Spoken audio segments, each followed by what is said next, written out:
This is the Horse Radio Network. This is episode 117 of the Dressage Radio Show, brought to you with the generous support of Charles Owen, Equestrian Collections, and Horseshow.com.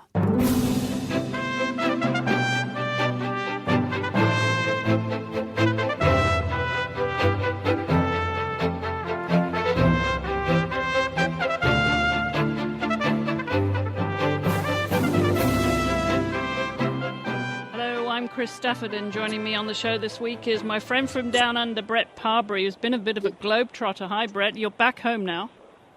Yeah, hi, Chris. Back home, back into the cold Australian winter, and just spent the last 6 weeks in Europe. So 2 of those weeks were in the south of France. So I'm very relaxed and feeling good. Kicking back, enjoying the wine, and I'm sure it wasn't too strenuous being in the south of France. No, it was absolutely beautiful. The weather was perfect and the shows were perfect. I'd never been to French shows before, but I must say I'll be definitely going back to them in the future because the French show committees and the people were just fantastic and the venues were great. So definitely going to add some French shows to my competition schedules in Europe. That sounds like a very good plan. We'll talk a little bit more about what you've been up to, Brett, but we should mention on the show this week we're going to be talking to Tony Venhouse, who's Secretary of Dressage New South Wales. I know that you had a show just this past weekend, so we're going to be joined by Tony to talk about some more dressage news from down under, because I don't know if I mentioned this to you, Brett, but Australia now is our second largest audience here on the Dressage Radio Show after the States. How about that?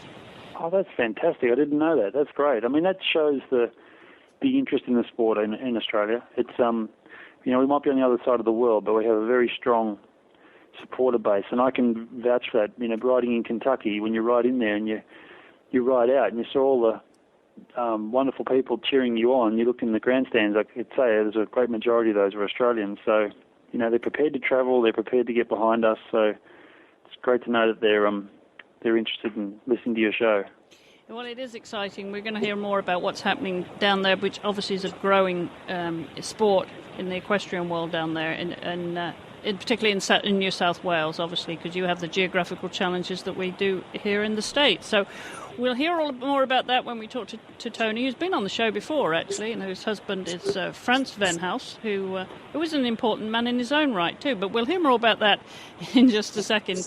But let's talk about what you've been up to, Brett, since you were last on the show. You took off for Europe, as you said, gallivanting around France, enjoying the wine, but your reason for going back was, of course, to catch up with your other ride, Lord of Loxley. Yeah, I think last time we spoke, I was just about to leave to go to Europe, and the whole purpose of the trip was to go back and get to know Lord of Loxley a little better. He's in training with Edward Gull, and take him to some shows. Edward, with his busy schedule, just can't get a chance to duck off to shows with the horse. So, and he's got his own sponsorship commitments. So, the idea was to go to the shows, go through the whole process, put him on the truck, travel, new stables, new arenas.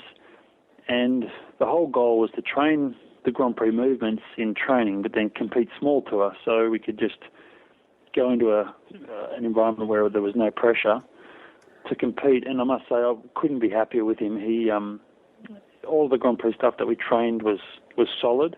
And to be honest, even at Hickstead at the last show, Dane Rawlins dangled a carrot in front of me and said, "Would you like to get a personal invite into the 3-star Grand Prix?" And I slept on it overnight, and I came back to him the next day and said, "Look, and I ran it by Richard Davidson, actually, and Richard said, look, just stay professional. You're here to do the small tour. Do the small tour, even though you think you might be able to do the Grand Prix." So just goes to show that even people like Dane, the show organisers, were thinking maybe we should give Brett a chance in the Grand Prix with the horse, because he actually was working very nicely. So he's really... we call it ticking the boxes. I mean, we bought him in March last year and have been ticking boxes ever since, and he keeps coming up to scratch. So the next goal for him, and what I've set as a goal, is to try and get back to Europe at some stage this year, which, when I look at our show schedule between now and the end of the year, it's quite busy, but I'd like to get back there at some stage to try and get him into some Grand Prix, so that when the calendar clicks over into next year, into 2012, we've got a few Grand Prix starts under our belt, and we can really give him the best shot because, I still got Sam Victory Salute, and he's still my number one horse, but it'd be nice to have another strong horse in the process because at the end of the day, we really want to arrive in London with the best Australian team we can get, and it'd be a sad thing to know that we have a good horse here that's not getting the best chance. So that's the plan. Now, he's still in Europe, is he? You're going to leave him there? Yeah, we'll leave him there. I mean, it's very difficult to have two Grand Prix horses in any one country other than Europe. Simply, that's the FEI rules that CDIWs, you can only have one Grand Prix horse. So it makes it hard to have two Grand Prix horses in the one country. So it's best to leave him there and let Edward train him. And I must say, Edward's doing a great job, as you'd expect. But you just can't beat that one-on-one contact you can have with a horse. And the longer I was with him, the more of a partnership we were forming. And I'd love to have him here, but the reality is you really can't have two Grand Prix horses in the one country and give them both the CDIW starts other than Europe, where you're doing, the CDIWs every month. So when do you plan to get back to Europe then, Brett? Well, that's the hot topic at the moment. I don't know, because the only real chance I'll get would be after our state championships, which is in the start of September, which if I wanted to go with the show schedule I'm looking at, that would put me back in Australia only 10 days before our national championships. And our national championships are very important for us because it's our chance to qualify Australia into the Olympic Games. So I don't want to take any risks there. Rachel Senna and myself were talking on the weekend, and we really want to. That's our next focus, is to make sure that we perform well at the Nationals, so that we get Australia a team spot at London. So I don't really want to gamble a good or a bad performance there, but I do need to give this other horse a start. So I'm just not sure what to do, because I was thinking of going back and doing a national show in Schaik in Holland, and then putting him on the truck and going up and doing Oslo in Norway, and then flying back. But then, like I said, it only give me 10 days to get Victory Salute ready for a pretty important show. So I knew this year was going to be tough, and it's proving to be. 2 weeks in south of France is not tough, but it is tough on owners and my family and other horses that should be getting the best chance. So yeah, I'm not sure whether I just go back and do Schaik and come back, which would only be a 3-week exercise as opposed to a 6-week one. I'll just have to work it out. Well, certainly clocking up the air miles there, Brett, going back and forth. And now I know that you obviously you did that, and you got back and you had a competition this past weekend. You mentioned right there in New South Wales. Who did you ride there? We had two competitions actually. There was the one Tony is very heavily involved in with Clarendon, which is probably that would be our strongest domestic month-to-month competition, and that really is just as New South Wales is the let's say the heartbeat of Australian dressage. So every month we have a competition there, and it's always good to go there because that gives you a good reflection on how you're going. So I took a young medium mare to that on the Sunday, and on the Saturday I gave two of my younger upcoming horses their first Prix St George start, which was only at a competition not far from me, half an hour. And I'm very happy, very, very happy with all the horses. They all managed to get a blue ribbon and get some nice scores. So, yeah, my stable rider, David McKinnon, and my wife, Mel, they kept my horses going very nicely while I was away. So it was easy for me to step back on them and take them to a competition. Very nice to come home with some blue ribbons too. Good for you. Yeah.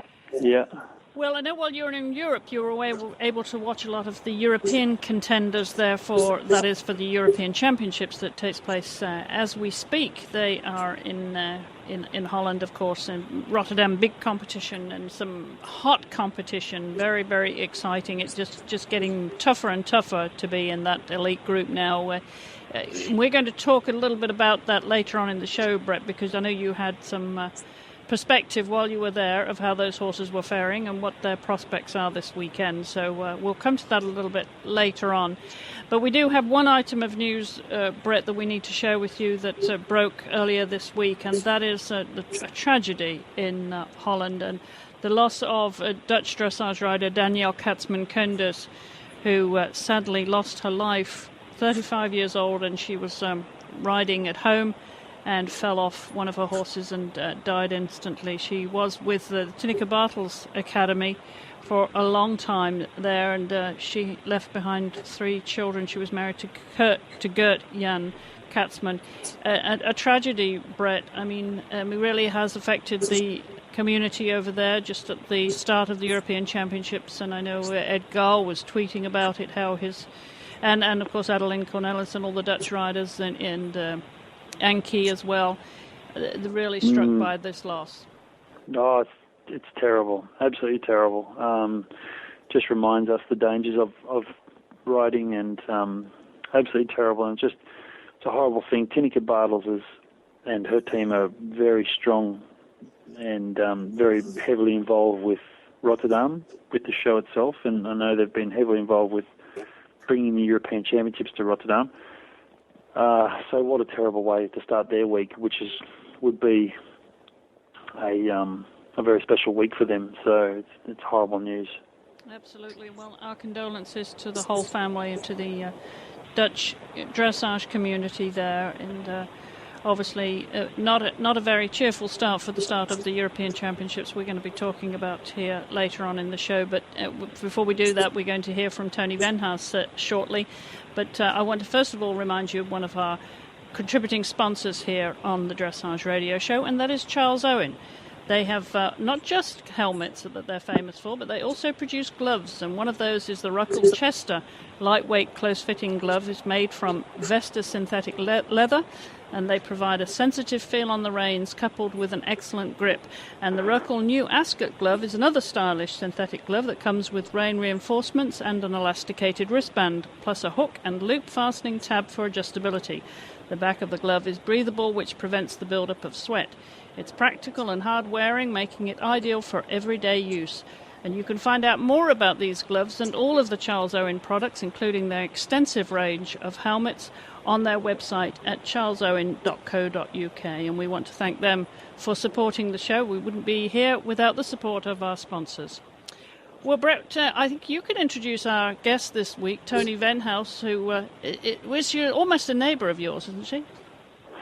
Well, I mean, if you're within 2 hours of each other in Australia, you're a neighbour.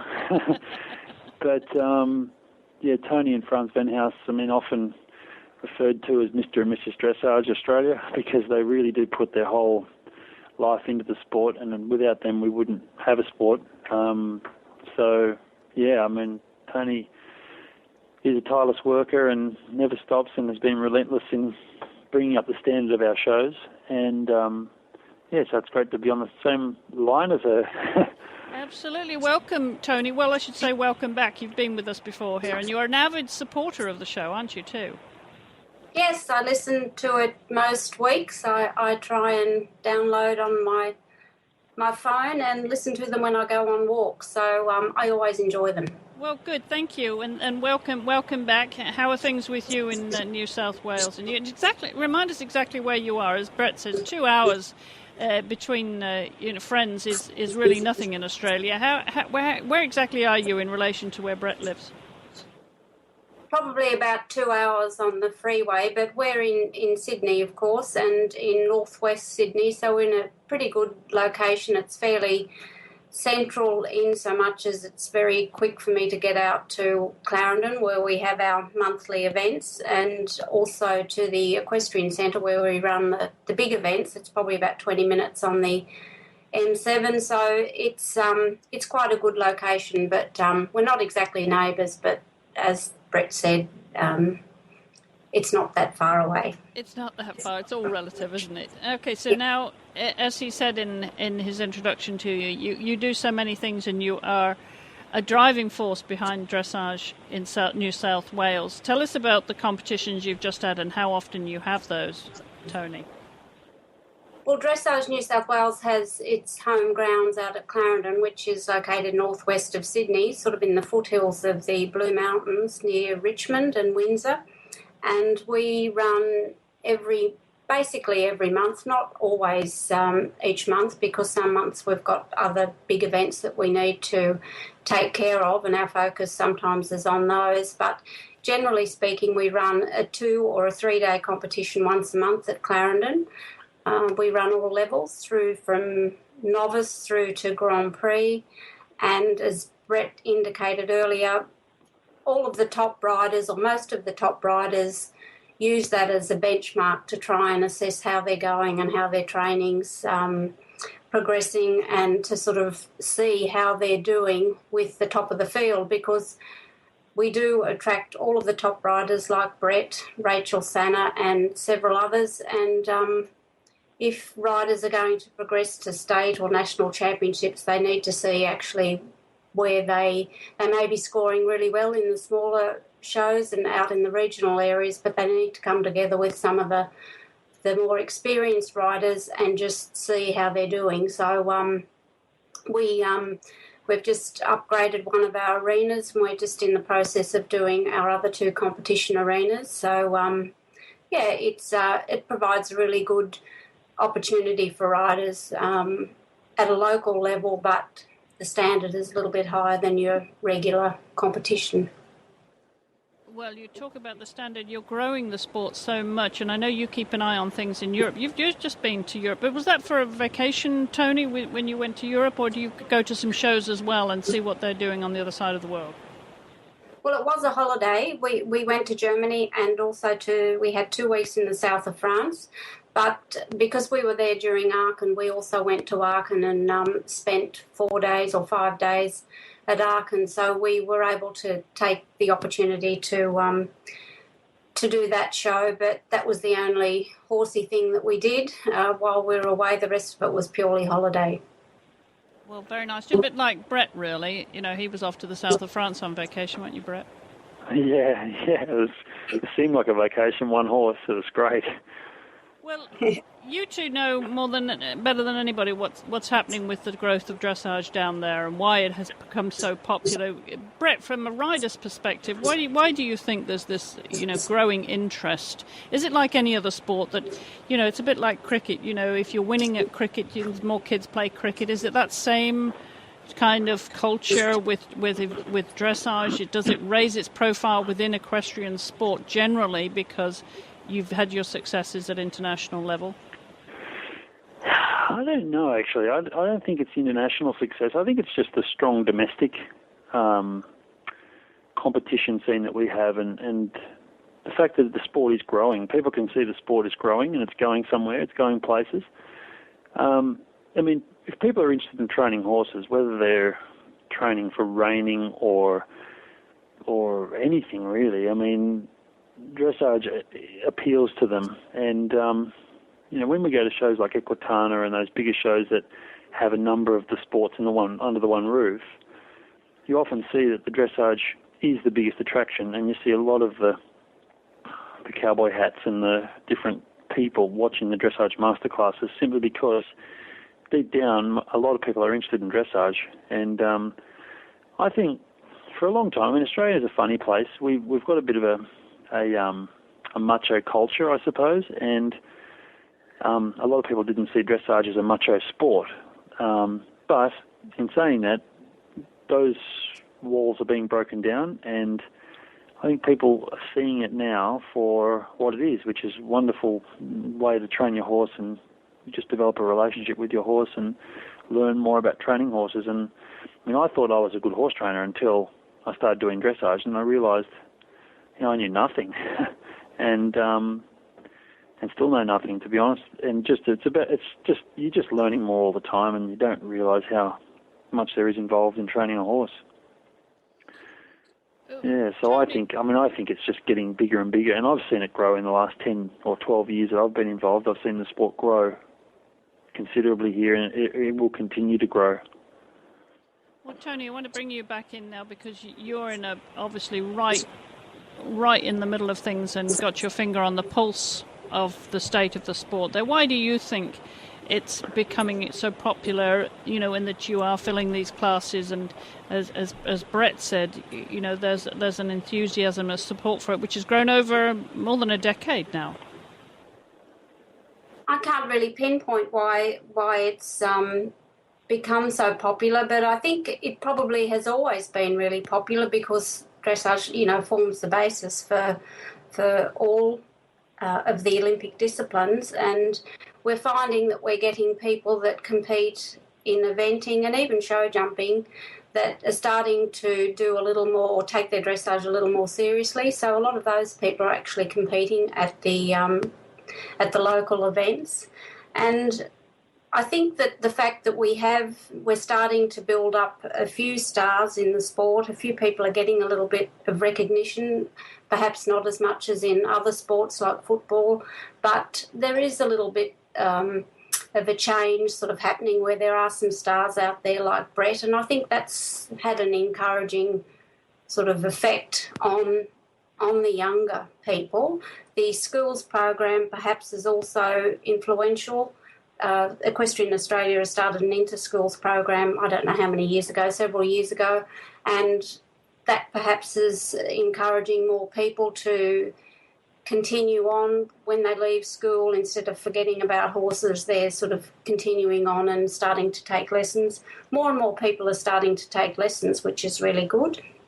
And I think then, of course, once you do that, that leads into competitions, and then it sort of snowballs a bit. One edges on the other, and I just think, generally speaking, Australians have always loved horses and have had some sort of connection with them, and we're finding more and more people are starting to take more of an interest in actually riding, which is really good, and it starts with the young people and then it goes through.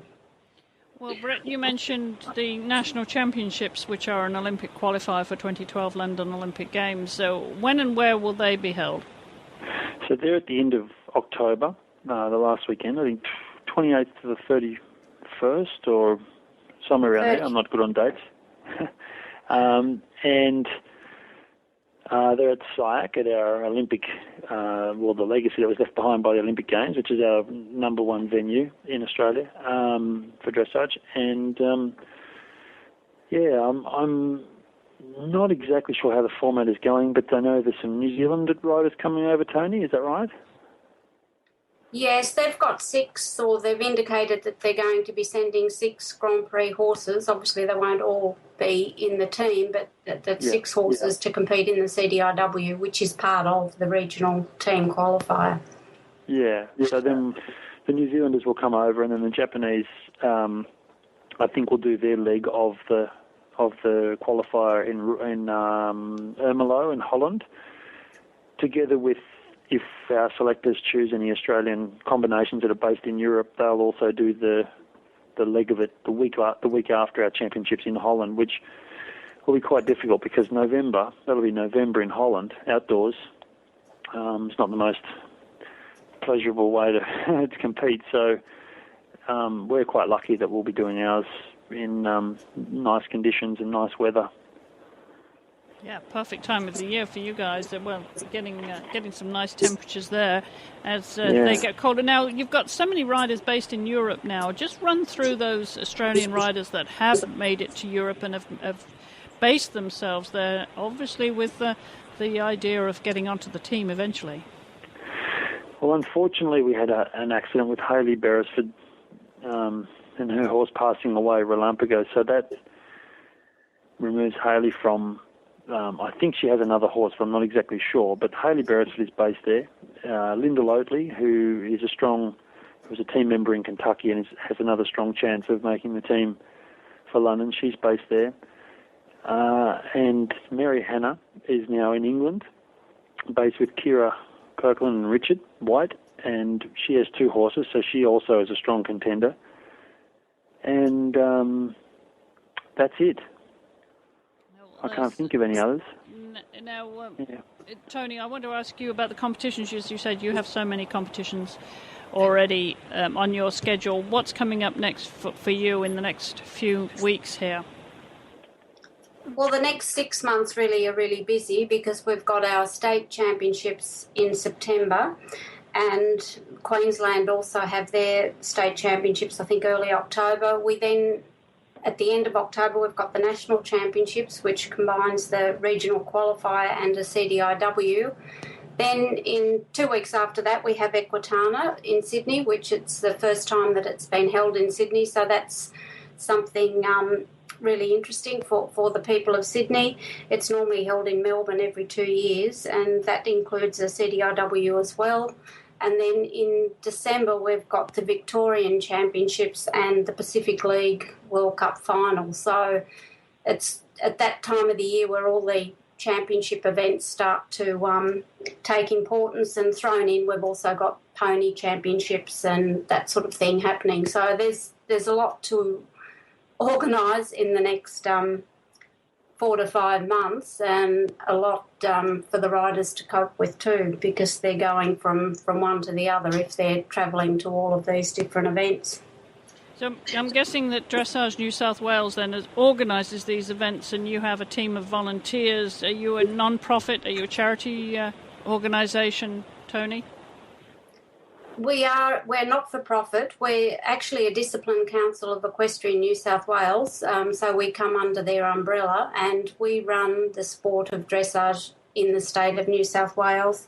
In other states, they have a subcommittee that's looks after the sport, but we're a little bit different in so much as we started off as a club basically, and then we were asked to take over the running of the sport on behalf of Equestrian of New South Wales. So we have two sort of functions. We run regular events at Clarendon, which was where we started, and we also administer the sport. So as well as running our regular events at Clarendon, we run the New South Wales Championships, but we've got a group of people that run that on our behalf, and, you know, some of us are a little more involved. Some of our committee members are a little bit more involved with helping them run that event.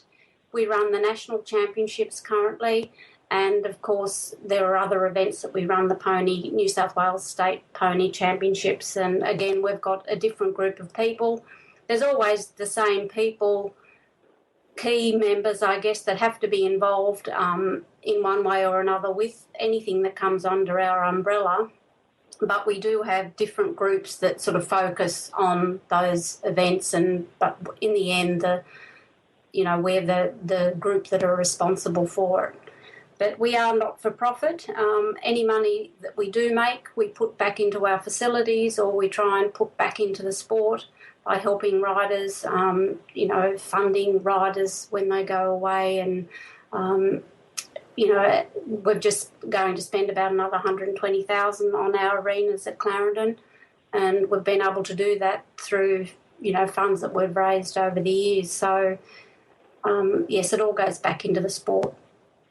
Well, clearly this is, obviously a key state, as you said. New South Wales is where so much dressage takes place down under, and you are breeding the next generation of potential team members. So you would hope, would you, to keep them down there and be able to give them a suitable launch into their career before they have to? Do you feel it's inevitable that they have to go to Europe at some point and base themselves there? Brett, I mean, you've done both, and you've watched other riders, permanently base themselves there. What would you say to young people coming into the sport in Australia and getting as much exposure there to what to do next? I get a lot of inquiries like this, and my advice is they need to see Europe to see how tough it is, and that it's not all about prancing around on fancy horses in white bandages, that it's actually hard work, and that they need to see what the end goal is, but then come back to Australia and learn their craft from here, because we have very good coaches and very good opportunities here. With you go to Europe, you can't compete so much. Here you can compete whenever you want, to good shows with good surfaces. with good coaches.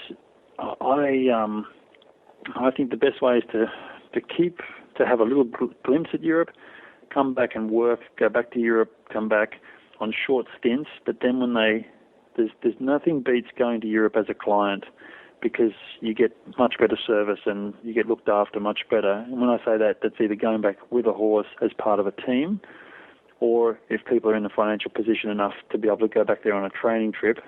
But you really will get more out of Europe as a client than you will out of as being a worker. And the rest of the time, I think they should stay here and be involved in the Australian system, because we can really only grow the system here by people being based here. And that's one of the reasons why we haven't decided to relocate or anything like that, or adventure overseas with our business, because we're happy being Australians and we want to stay here and try and grow the sport here. Yeah, very, very good advice, and I'm sure, Tony, you would support that, wouldn't you?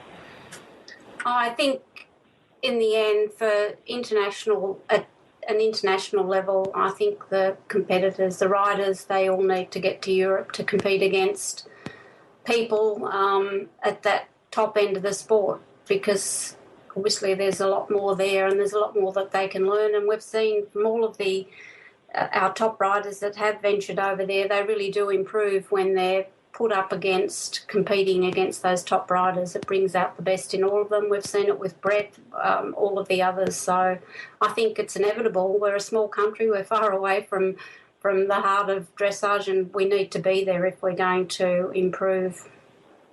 Very interesting. Well, you obviously got a lot on your plate right now, Tony. As you said, the next 6 months is the busiest time of your year. So where would people go to find out more about Australia, Dressage New South Wales? They can go to our website. It's www.dressagensw.com.au, and there are links on that webpage to various events like the state championships, the national championships, and pony events, that sort of thing. They can pretty much find what they need to find by looking at the various links, and on the homepage there's a couple of quick links on that as well. Terrific. Well, we, of course, will put a link on our website at dressageradio.com so you can find out more about Dressage New South Wales. Well, Tony, thank you very much for joining us. I know how busy you are, and good luck with the rest of your season down there. Okay, Brett, maybe there's something you perhaps might want to fill people in on, is this new initiative from Equestrian Australia for the National Future Squad. Future Squad, that's this weekend. That's we've got New South Wales this weekend. I think they've got about 30 horses that have been that have nominated. So that's a new initiative from Equestrian Australia. It'd be interesting to see what happens with that. It sort of started out in eventing, and now they've expanded it to jumping and dressage. So basically what happens is competitors or riders can nominate their horses, the horses that are perhaps not on our state or national squads. They're novice, elementary level horses or lower. They have to submit their best 3 official performances. They're assessed on paper, I guess, and then they're invited to actually go to an assessment clinic, and which is in New South Wales this Saturday. And then the top ones actually go on to what's called a future squad. So there's information on that on the Equestrian Australia website, but that's something that's be very interesting to see what actually happens with that. And I don't know, Brett may have had some involvement with it, I don't know. No, I haven't, but I have heard about it, and it sounds like a very good initiative. It's virtually been put in place to stop horses falling through the cracks, or to try and stop horses falling through the cracks, or combinations, I should say, falling through the cracks of the attrition rate that goes with dressage, and trying to help people with talent and good horses to get to where they need to go, which is to the top. And they're just trying to identify talent a little earlier and trying to get involved with people a little earlier than the top squads, the A and the elite squad. Well, all welcome initiatives, of course, to grow the sport down there. I want to thank you again, Tony, for spending time with us this week, and keep us posted with any news that you may have. Thank you. Pleasure, Chris. All right. Well, thanks to Tony Venhouse, and we're going to take a short break here before Brett and I continue the show. We got lots more for you. We're going to preview the European Championships, and Brett's also got a tip for you coming up shortly here. But before we get to that, I want to remind you about our sponsors, Equestrian Collections, because they have lots of equipment and clothing for young riders. So if you're shopping for a young rider, then all you have to do is go over to equestriancollections.com and look at the choice they have there of riding apparel, footwear, gifts, helmets and safety gear for the young rider. And there's always great everyday and promotional prices too, with an enormous selection from head to toe. So take a look at the Young Riders collection at equestriancollections.com, and you can shop there at the Young Riders department or in the horse department at equestriancollections.com. Equestrian Collections is a participating retailer of the Horse World Gives Back campaign. Well, Brett, I know you've always got some good tips for us. This one this week I think applies to just about everybody. We all need reminding about our position, don't we? Yeah, look, the rider's position is such an important part of dressage riding, and I just think that sometimes we overlook it as coaches, and coaches overlook the position of the rider and focus a little too much on the way the horse is going. And I think that what I've seen coming just straight back from Europe and coming back to Australia is we're probably taking our eye off the ball a little bit when it comes to the position of the rider. And I think people are also perhaps getting a little bit confused with a nice, upright, firm position as opposed to being stiff in their body and not being a part of the horse and not working with the horse. And I think, the one thing that I always put through my mind when I sit on my horse, and, it becomes nature after a while to sit up nice and balanced and straight, but at the end of the day, you always ride better when you're relaxed. And I always use the vision that I try to sit onto my tailbone. I don't try to lean back, but I try to not sit to where my back is hollow, but try and sit onto my tailbone and really have the feeling that I'm sitting in the middle of the horse, and I can take my left and my right upper leg off the horse and let it just drop down around the horse and feel like I'm on both seat bones and with both legs relaxed equally around the horse, and then having my lower leg on the girth on both sides, and trying to keep that position through walk, trot, canter, half passes, piaffe, passage. It doesn't matter what you're doing. You shouldn't change. You shouldn't grip with your knees, or you shouldn't lean forward. You shouldn't tighten your back. And the more relaxed you stay, and the more you can stay in the middle, relaxed on both sides of your body, with both legs relaxed and forward, staying back, not leaning back, but just staying at the point of balance, the more naturally the position will happen for you. It's not a matter of sitting back and sitting up tall like you're in school, in class. It's more about staying back and relaxed and letting your body flow with the horse. And I always use this vision, staying back, feeling the back of the saddle, feeling my tailbone touching the back of the saddle, keeping relaxed, staying up, and then trying to keep as naturally supple as I can.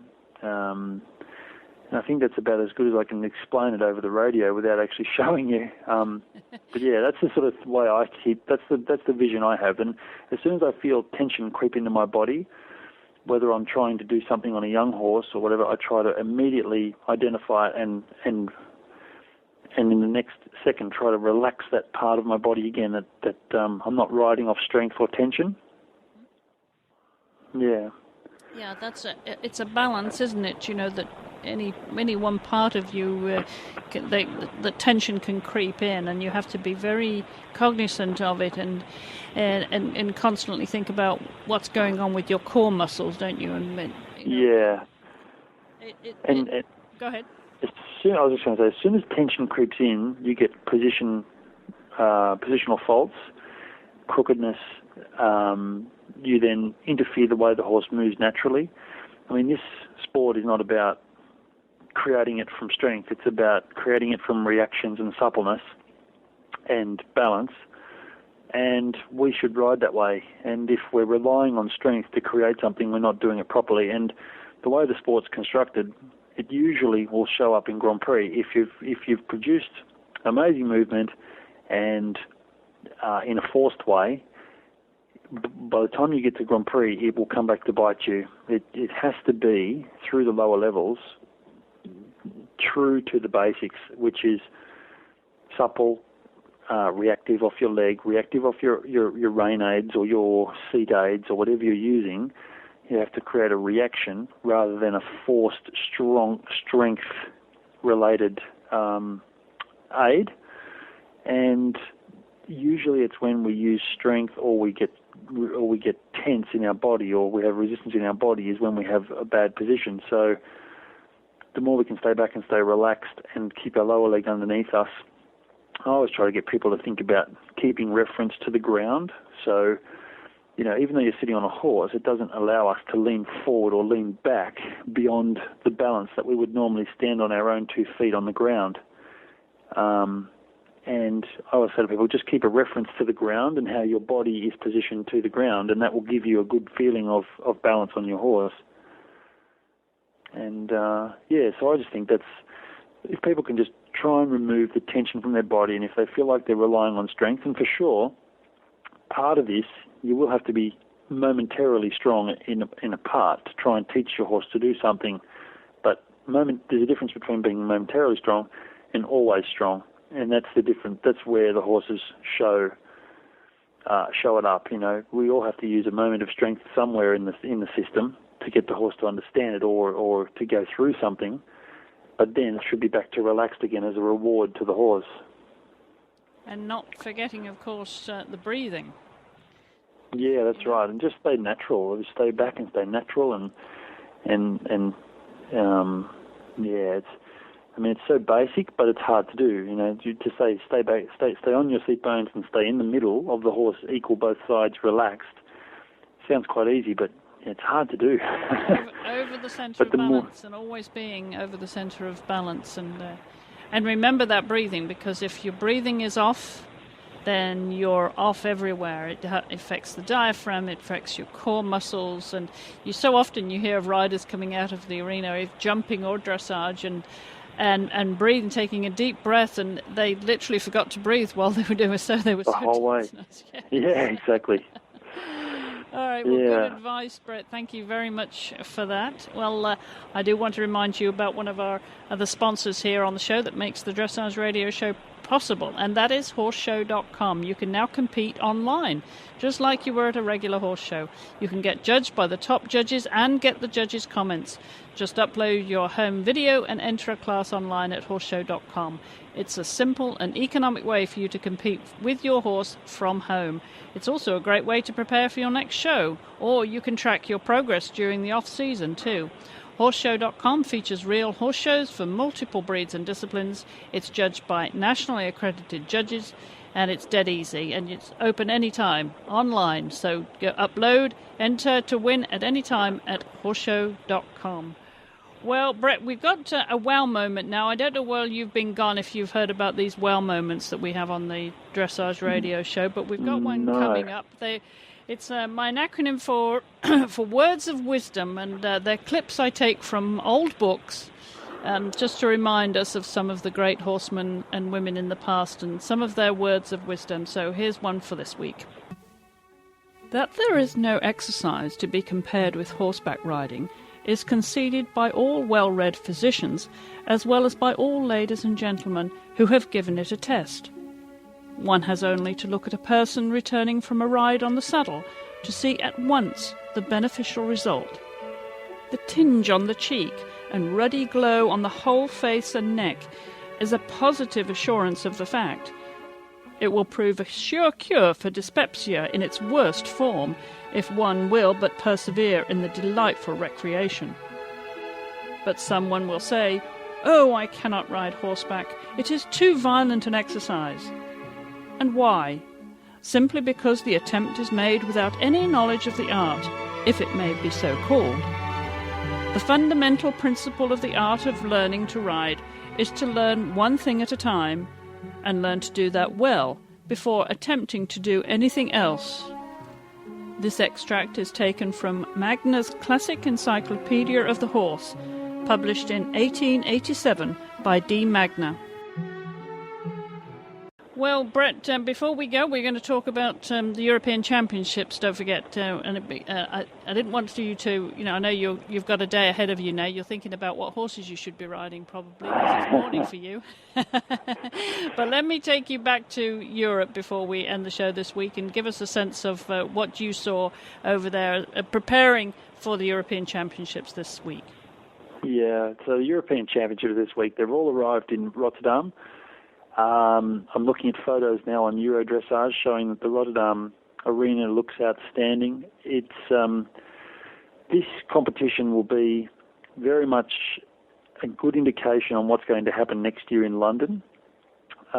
People will be using this as a benchmark to see where everyone stands. I mean, it's no secret to know that the British are very strong and possibly favourites going into Rotterdam. Carl Hester has two wonderful horses in his stable, one ridden by Charlotte, his stable rider, and the other ridden by him. Carl rides the horse Utopia, which is a stallion, 10-year-old stallion by Matal, and was the recent winner in Hickstead. I was at Hickstead and got to see the Grand Prix. I actually commentated on the Grand Prix for the website and got to watch Carl do his test. And it's just an amazing horse. He's like a little rubber ball. He suits Carl to a T. Carl, as you know, is an amazing rider. So they're consistently scoring high 70s into the 80s. And then Charlotte Desjardins with Vallegro, which is personally my favourite horse in the world at the moment. He's a 9-year-old by Negro. And for me, I just absolutely love this horse. He's everything I like in a dressage horse. He's strong but light, very, very supple. It's no secret that he's a head shaker, and they've overcome that with training. And Charlotte has managed to create a relationship with him to bring him through that. He's still, being a year younger than Utopia, still makes a few mistakes in the Grand Prix, but the quality of the horse alone brings him up into the high 70s. Then you've got Laura B on Mistral Horus, who, that is a wonderful combination. She is a good friend of mine, and she was at Aachen and had a couple of little mistakes which I thought were positive for her and her horse. And we had a good talk after her Grand Prix special, and I said, look, Laura, this is exactly what you needed. You don't need these things happening at the Europeans. You need them happening just before them so you can fix them. And she took away a lot out of Aachen, so I can say that she would be at her best for the Europeans as well. So she's another one that can be in the high 70s, early 80s. So there's 3 out of 4 combinations that can be towards 80%, which I just can't get my head around that. 12 months ago, we were in Kentucky and the Dutch were on top, and here we are 12 months later, and it's a completely different landscape. We've got the German team now with Totalis, and Matthias is doing a great job with him. He did a very, very good Grand Prix in Aachen this year, and how that boy rides with the pressure that's on him, I do not know, but he is doing a fantastic job. And the whole of Germany is riding on the Totalis machine at the moment, and rightly so, because it is an amazing horse. Then you have Christoph Koschel with Donna Perignon, again, and just a fantastic athlete. Helen Langenhanenberg with Damon Hill, again, new combination, but showing that Germany's growing their sport, and another elastic, beautiful horse. And then you've got Isabel, and I just don't know which horse Isabel will be taking. I think El Santo, or I just saw a photo of her on Varm on Christoph Koschel's blog, and so I'm just not too sure which one she's taking, but Isabel on any horse is always a threat. So, it'll be very interesting to see who and how and what happens when the dust settles after Rotterdam. The Dutch are struggling a little bit with Edward not being on Totalist now. He's on Sister de Joux. Again, a very strong mare. Very, very nice mare, owned by Emmy de Joux. You've got Hans Peter with Nadine. Again, very seasoned performers. Parzival with Adelinda Canellison. I saw them in Hickstead. Again, they're looking very strong, probably back to the form that they saw in the Europeans in Windsor. And then you have Sander Marison, who's a new inclusion to the team, with Imke Bartels being out because of Sunrise being injured. So, yeah, it'll be interesting. It'll be very interesting. But I know the Swedish look strong as well. Patrick Kittel, Tina Willemsen, they're looking very strong. So, yeah, I think it'll be a great championship. So I wished I was there for it, actually. I'm just looking at Euro Dressage, some of the photos. And if people want to keep up to date, they can look at Euro Dressage and they can look at the Christoph Koschel website for the blogs. Christoph's doing a wonderful job in keeping people updated. Patrick Kittel also is doing a great job. They can look on the FEI TV to watch the tests, or I think there's a Dutch television station called Sport24.nl, which are also covering apparently the Grand Prix and the Grand Prix Special. So, yeah, very exciting times. Dressage Direct as well, and not forgetting all those riders that have fan pages on Facebook too, Brett, because they're all posting updates there, and they'll be tweeting as well, because people like Carl, he tweets, and Adelind and Ed Gall, a lot of them have Twitter accounts, and they tweet about what they're doing, blow-by-blow accounts, so you can always follow them on Twitter. Just go and search them on Twitter and find out firsthand what those riders are up to. Brad, I'm going to ask you now predictions. I mean, there's so many combinations there that are very capable of taking those medals. Get your crystal ball out. Who's your favourites for the team and individual medals? So I think the team, I'm tipping the team medal could be the Brits gold, German silver, Dutch or Swedish for bronze. As far as individual, I can see Matthias probably being a bit too strong in the Grand Prix. I can see Carl probably coming through and being very strong in the special, which I think really suits that horse. And as far as the Kerr goes, I think it comes down to artistic. I mean, it's hard to always measure there who has the best Kerr. I think Carl's realising that his Kerr needs to be beefed up a little bit for London, which he'll do. I think the Kerr you're probably going to be seeing, I'd say Totalist or Parzival probably having the better Kerrs of that group. I mean, it's very exciting to think that to be in the top 5 at that event, and possibly even the top 7, you're going to have to be over 75%, which to a person like myself, after last year getting excited about making the top 10 in Kentucky, to now think about possibly to make the top 10 in London, we're going to have to be above 75, is quite daunting, and just showing that the sport is getting stronger and bigger, and the horses are getting better, and the training is getting better, and it's just going from strength to strength. Yeah. So huge prospects, huge. I mean, it really ups the ante, doesn't it? It does. It's competition at its best, and that's exactly what we want to see. I mean, that brings out the best in all of us. It certainly does. It certainly does. Well, very exciting, as you said, Brett. There's lots of ways to follow the European Championships. We will be reporting on them on next week's show, of course, and hopefully Brett will come back and tell me he's won a few dollars on the side for his predictions after the show. That's what we need to do. We need to have a book, somehow run some sort of gambling on the sport. That'd bring in the masses. They'd all want to watch it then. Yeah, absolutely. Yeah. And before we go, I want to tell you about a brand new initiative that we are welcoming as an affiliate to the Horse Radio Network, and that is the Professional Equine Grooms that's been started by Liv Good out in San Diego, California. And joining her to tell us about it is Max Corcoran, who's a regular contributor, a co-host on the eventing radio show, groom of Karen O'Connor, of course, the Olympian eventer. And they're going to tell us, and starting with Max, exactly what this new organization is all about and why we need it. Well, basically, the Professional Equine Grooms, as a professional groom myself, it's a website that has been started and created and passioned, and it's a fantastic thing to be behind. It's basically, the British grooms have a website and a resource for themselves, and American grooms do not. And it's more of a resource. It's going to be someplace for people to go to, someplace for people to get some answers and some help as well. The Professional Equine Grooms, it's in its birth at the moment, but it's going to become big. It's going to become great. I've been doing some work for the Professional Riders Organization for eventing to start a grooms organization for them.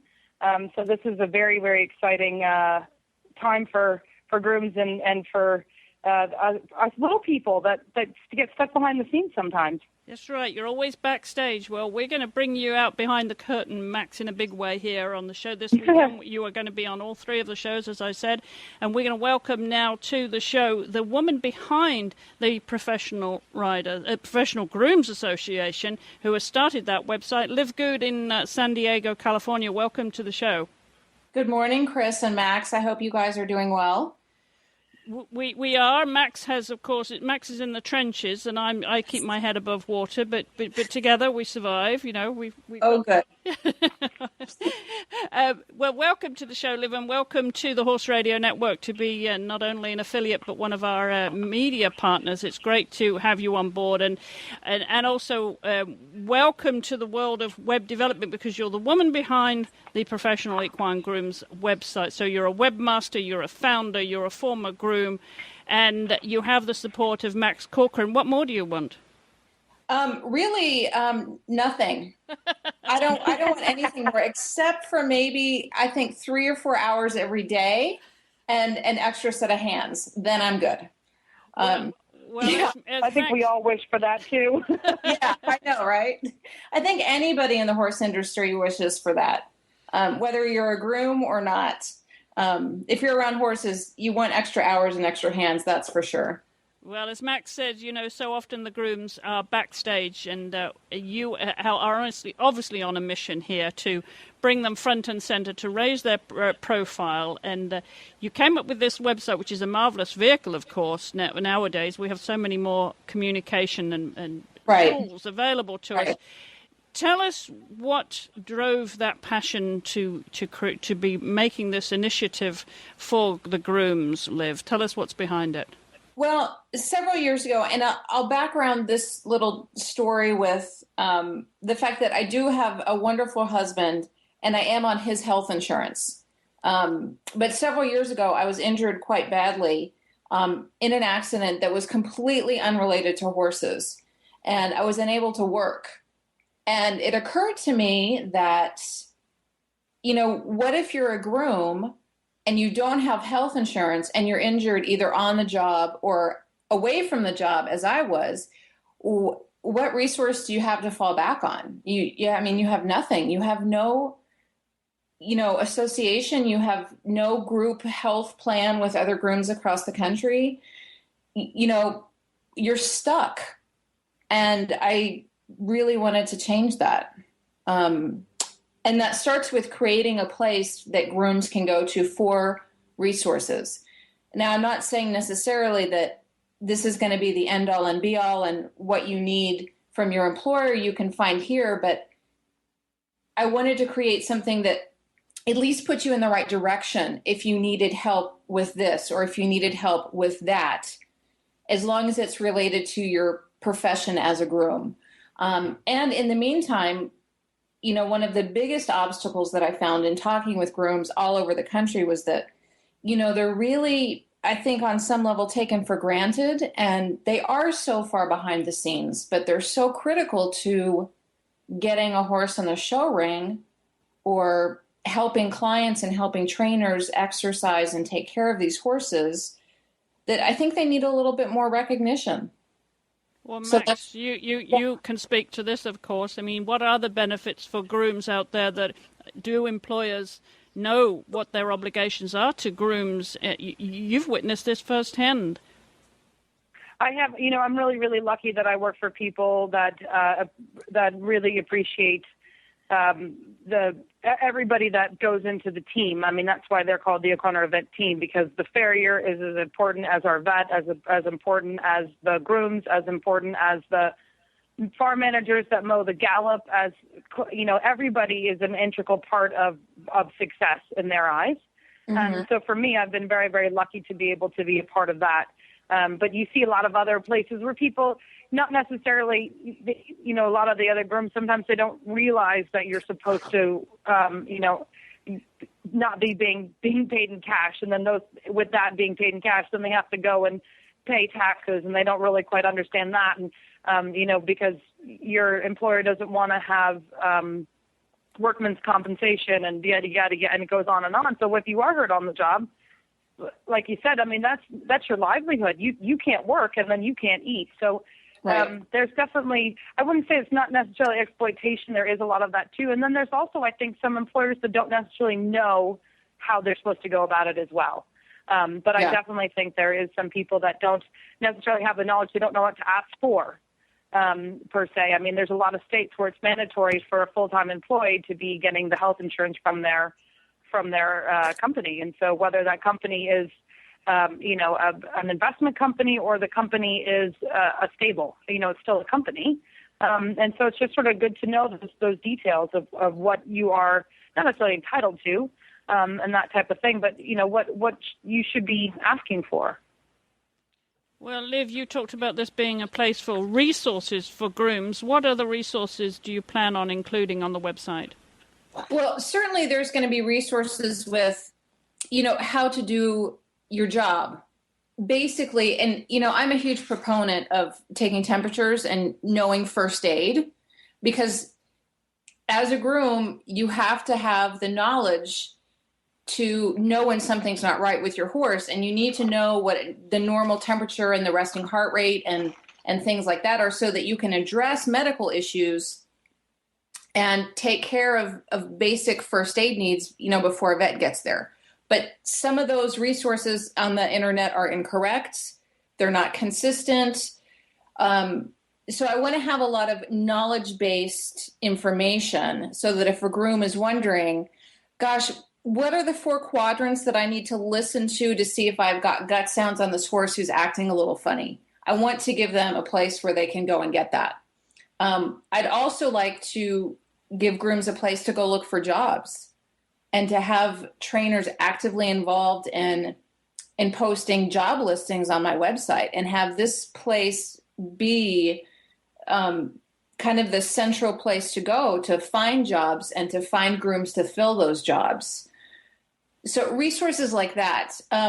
Additionally, later down the road, I'd like to have resources that could help employers out there, as in what are, the legal requirements for hiring somebody, salary versus hourly, workman's compensation guidelines, things like that, how to get a group health insurance plan for your farm.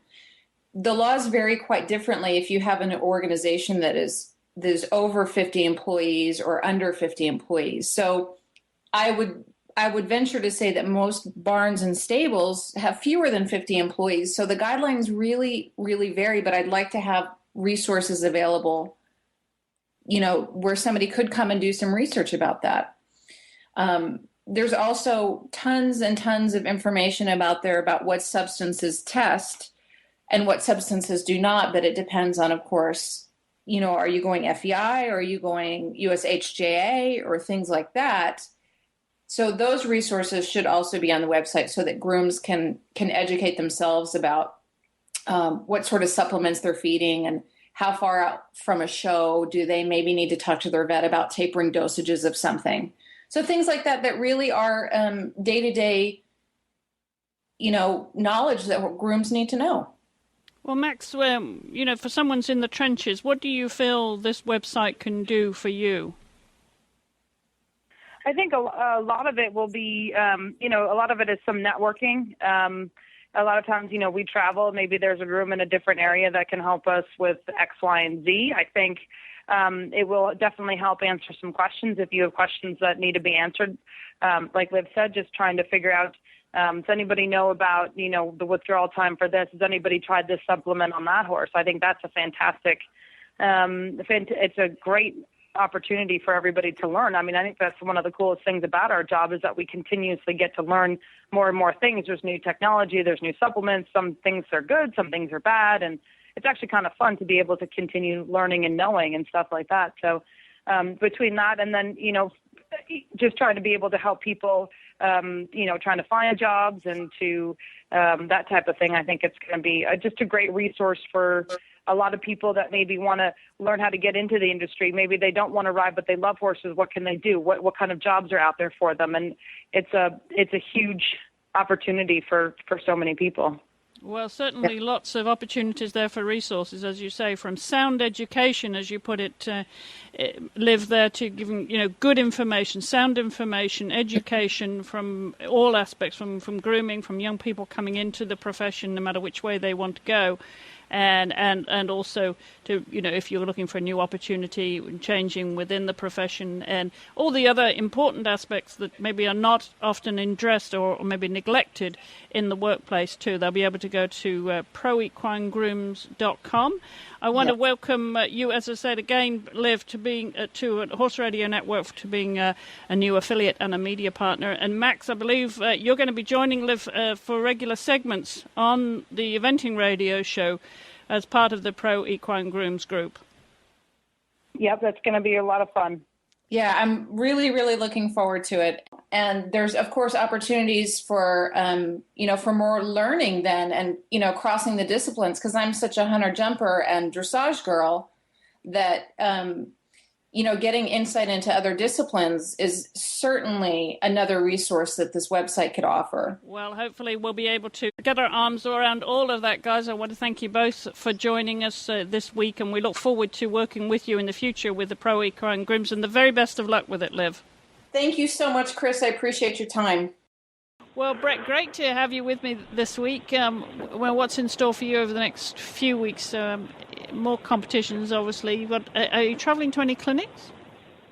Yeah, I have a few clinics booked, one in Brisbane next week, and but more so focusing on getting horses qualified for the championships towards the end of the year. I have some really nice young horses that I need to get qualified, concentrating on really trying to concentrate on what's happening here at home with my horses at the moment. That's my number one thing, and then I'll try and duck away and do a few clinics in the meantime just to keep the money coming in.